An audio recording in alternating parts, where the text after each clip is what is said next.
Administre suas emoções, Joyce Meyer. Capítulo 5. As mudanças de humor. O diabo adora usar os nossos sentimentos para nos influenciar, porque ele sabe que somos criaturas almáticas. Costumamos nos permitir ser guiados pela alma, nossa mente, vontade e emoções, em vez de sermos guiados pelo Espírito da Verdade. Pense consigo mesmo. A fim de viver com base na verdade e na sabedoria, às vezes temos de pensar com nós mesmos. Quando sentimos estranhos, ameaçamos nos oprimir, precisamos parar e assumir o controle dos nossos pensamentos e sentimentos. Uma maneira de fazer isso é falar com nós mesmos, seja em silêncio ou em voz alta. Faço isso o tempo todo. E eu aprendi também a fazer com Joyce Meyer. Se acontece alguma coisa que eu sei que vai me estressar, vai me desestabilizar, eu já falo, calma, tá tudo bem, respira, segue em frente, pega do chão, vai, não, tá tudo bem, não tem porquê, não tem porquê se estressar, vamos lá, não vai adiantar de nada. Então, essa conversa interna me ajuda muito. Eu li o livro também da Stephanie Soll, que é a Coisa da Criança Interior, que ela fala o seguinte, que é importante que nós tenhamos um diálogo interno gentil conosco. Nós não devemos fazer de uma maneira, tipo, cometemos um erro e começar a nos colocar para baixo. Tu não faz nada certo toda vez, pelo amor de Deus. Porque isso vai reprimir a nossa criança interna, né? Ou seja, a gente vai ficar cada vez mais inseguros. Mas se ao invés de falar, poxa, tu não faz nada certo, você falar, o que foi que houve de errado? O que você sentiu dificuldade em quê? Tá tudo bem, vamos lá, a gente vai tentar outra vez. Muda completamente a perspectiva. Embora possa ocasionalmente me sentir só, não permito que os meus sentimentos me dirijam e estraguem minha vida. Isso é parte do que se conhece como maturidade emocional. Maturidade emocional. Se quisermos ser pessoas maduras, disciplinadas e controladas pelo Espírito, precisamos estar determinados a andar no Espírito e não na carne, não nas emoções. É necessário um ato constante da vontade para escolher fazer as coisas do jeito de Deus e não do nosso jeito. Eu vi uma frase esses dias que dizia: a cura para os traumas da vida está na disciplina. Ou seja, você fazer aquilo que é correto mesmo quando você não sente assim. Como uma rocha. Todos nós precisamos ser estáveis.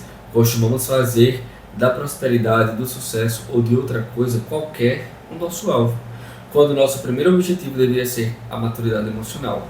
Embora não possamos atingir essa maturidade e estabilidade por conta própria, Deus nos ajudará se realmente desejarmos mudar.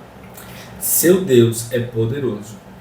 Sofonias 3,17 fala: o Senhor, seu Deus, está em seu meio, poderoso para... Para quê? Para aquilo que você precisar. Se você tem um problema emocional, precisa parar de associar com pessoas que estão piores do que você. Em vez disso, passe tempo com aqueles que são espirituais e emocionalmente maduros. Isso não significa que a gente só se relaciona com pessoas que são melhores do que a gente.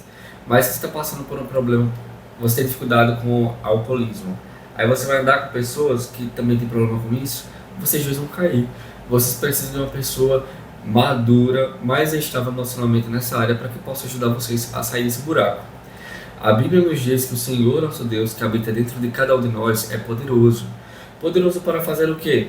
Uma das coisas que Deus é poderoso para fazer em nós é nos ajudar a vencer nossas emoções e sermos guiados pela sua palavra e Espírito imutáveis, e não pelos nossos sentimentos e emoções estáveis. Cristo, a esperança da glória. Jesus é chamado de a rocha porque era sólido e estável. Ele era sempre o mesmo e nunca mudava. Não era abalado por todas as coisas que nos abalam.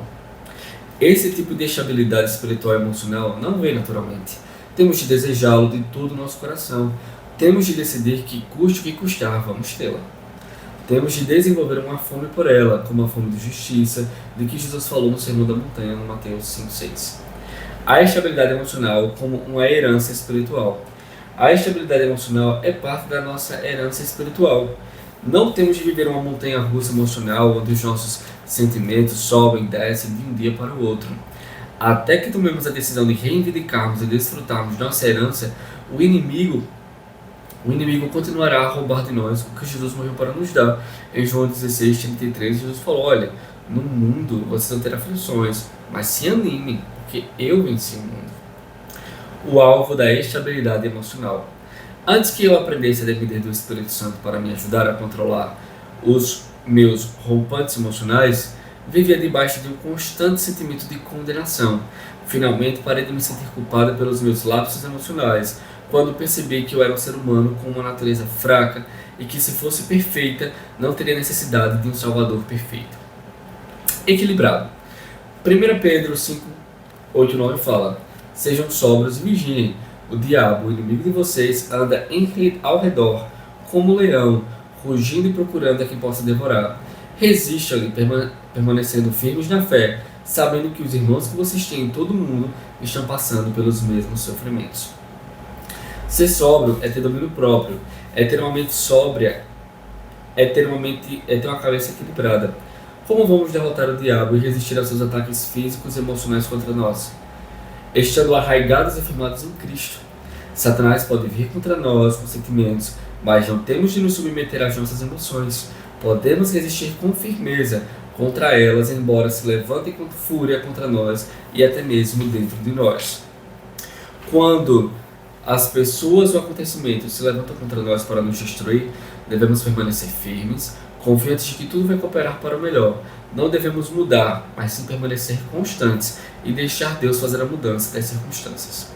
Você sabe por que a nossa firmeza deixa ser um sinal para Satanás de que ele vai cair? Porque ele sabe que a única maneira de vencer o crente é através do engano e da intimidação. Mantendo-se calmo no dia da adversidade.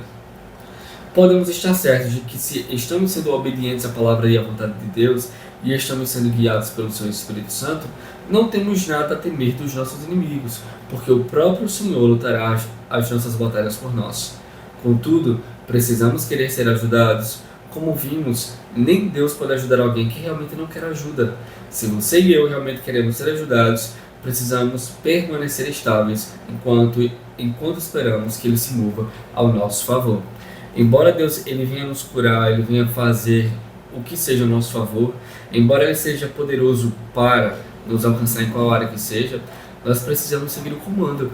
Deus queria entregar a terra de Canaã para o pessoal de Israel. Ele já tinha prometido isso a Abraão, a Isaac, a Jacó, e chega Josué com a galera lá. Mas houve a instrução: olha, dá 7 voltas e na 7ª vocês começam a gritar e as muralhas vão cair. Deus já queria fazer, mas precisa de uma participação do povo, né? Da gente.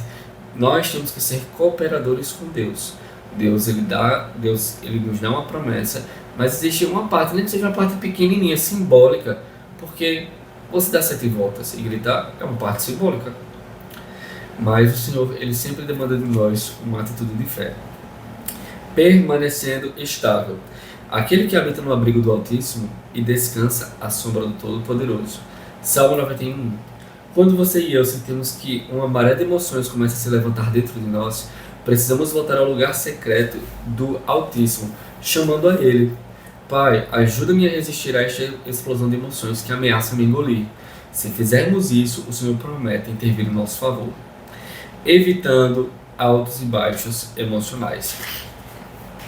A maioria de nós ouviu muitos ensinamentos sobre os baixos emocionais, como o desânimo, a depressão, o abatimento e o desespero, mas o Senhor me revelou que também precisamos evitar o outro extremo, que são picos emocionais. Pode ser difícil para algumas pessoas manter a estabilidade emocional, porque elas são viciadas em excitação, em empolgação. Por algum motivo, elas simplesmente não conseguem se acalmar e viver uma vida diária comum como todo mundo. Essas pessoas precisam ter alguma coisa empolgante acontecendo o tempo todo. Caso contrário, logo ficam entediadas e começam a procurar alguma coisa para ligá-las.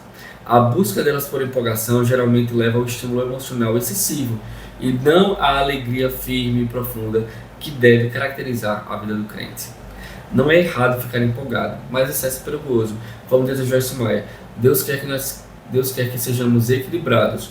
Os extremos são a área de lazer do diabo, ou seja, nós não temos que estar naquela euforia, naquele desespero, naquele desânimo. Temos que ser estáveis. Não quer dizer que a gente está naquela linha, né, que a gente nunca se empolga, nunca fica triste. Não, mas que a gente evita né, querer viver no pico de um lado. O calmo prazer da alegria. João 15:11. Tenho-lhes dito essas palavras para que a minha alegria esteja em vocês e a alegria de vocês seja completa. A palavra alegria, de acordo com a concordância Strong, é calmo prazer. No entanto, muitos de nós somos como um oceano. Nossas emoções vêm e vão como uma maré que ruge. Em muitos instantes, estamos explodindo, inundando tudo no nosso caminho. E no outro, estamos correndo para trás e deixando destroços por toda parte. Seja adaptável e ajustável. Romanos 12:15-16 fala: Alegrem-se com os que se alegram, chorem por os que choram, tenham em mente a mesma atitude uns para com os outros. Não sejam orgulhosos, mas estejam dispostos a associar-se a pessoas de posição inferior. Não sejam sábios aos seus próprios olhos. Pelo fato de não ter me permitido ficar excessivamente empolgada com... Aí ela fala aqui, né, de uma situação que ela queria muito um relógio. E o que aconteceu? O David foi lá e comprou o relógio para ela, surpreendeu ela com o relógio. Aí ela diz, né, que embora eu fiquei muito empolgada com o relógio, eu não fiz o que eu teria feito há 10 anos atrás, chegado no escritório, falado com todo mundo, aí ela se disciplinou. E se alguém perguntasse, ela falava, não, foi o David que comprou. Só que aí o que acontece? Quando ela pegou o relógio, depois de um tempinho ela usando, ela percebeu que o relógio não estava funcionando direito. Então, pelo fato dela não ter se empolgado extremamente com a vinda do relógio, ela também não ficou excessivamente aflita quando ele não funcionou direito. É importante manter a boquinha fechada. Precisamos aprender a desfrutar a vida e as boas coisas que chegam até nós sem ficarmos emocionalmente agitados. Sejam coisas boas ou ruins, né? Não vamos explodir, não. Eu tenho uma frase na minha lista de confissões que é: eu não explodo e nem implodo. Eu tenho minhas emoções estáveis. Aprendi tudo aqui, ó, com essa velhinha. Vamos lá. Tédio emocional. Quando você começa a abrir mão do exagero emocional durante algum tempo, pode se sentir entediado. Durante alguns meses depois que o Senhor me tirou do exagero emocional e me trouxe para um estado de calmo prazer, tive de literalmente lutar com o pensamento: isto é um tédio. Isso aconteceu porque, como muitos outros cristãos, eu havia ficado viciada na emoção. Vícios emocionais. Eu havia passado tantos anos me preocupando, me afligindo, imaginando e raciocinando, confabulando e manipulando, surfando as crishas e os tubos das ondas emocionais, que quando minha mente foi levada a um estado de calmo prazer, minha carne passou por um trauma. Tem um livro da... esqueci o nome, da psiquiatra, mas o nome do livro é Nação Dopamina. Porque o excesso de prazer está nos deixando tristes. E ela fala sobre exatamente isso, que até para você regular essa dopamina, você tem que você tem que fazer jejum de dopamina, que no caso é abrir mão de excesso de prazer, de comer besteira, desse monte de coisa, e equilibrar aí a sua vida. E para chegar nesse equilíbrio, você tem que passar pelo tédio. Do mesmo modo, é possível se viciar na empolgação, assim como um viciado em drogas corre por toda parte procurando uma dose. Os viciados na empolgação correm por aí procurando uma dose de empolgação. Algumas pessoas simplesmente não sabem viver a vida comum de todos os dias. Outras são tão compulsivamente voltadas para um ou mais objetivos que estão sempre procurando um novo desafio. Assim que atingem o objetivo, ficam entediadas até poder encontrar algum novo objetivo para tentar alcançar.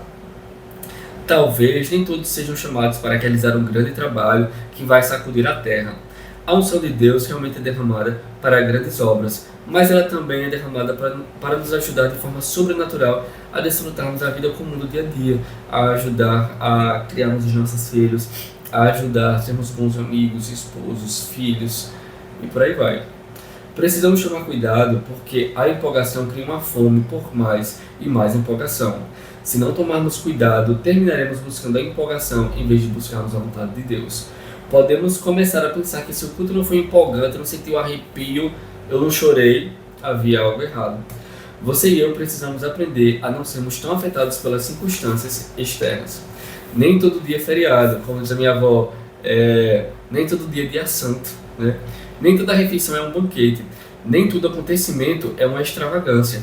Na maior parte do tempo, a vida simplesmente passa de uma forma regular e equilibrada. E é isso aí, a gente vai aprendendo a desfrutar a vida na rotina. Por quê? Porque a vida acontece na rotina. E a gente não pode depender dos eventos externos para vivermos a nossa vida bem. E toda essa ideia tipo, de administrar suas emoções, em nenhum momento ela fala aniquile, apague as suas emoções que nós julgamos negativas, como tristeza, inveja, raiva. Não, a gente processa o que a gente sente. Poxa, por que eu estou me sentindo assim? O que foi que aconteceu? Né? O que é que eu estou pensando? Eu estou sentindo isso, mas o que está passando? Quais são os pensamentos que estão vindo na minha cabeça? A gente processa, acolhe o que a gente sente e segue em frente. No livro Acolhendo Seu Exterior vai ter como você faz isso detalhadamente e temos aqui no canal. E é isso aí, pessoal. Sejam abençoados na prática da palavra. Valeu, partiu!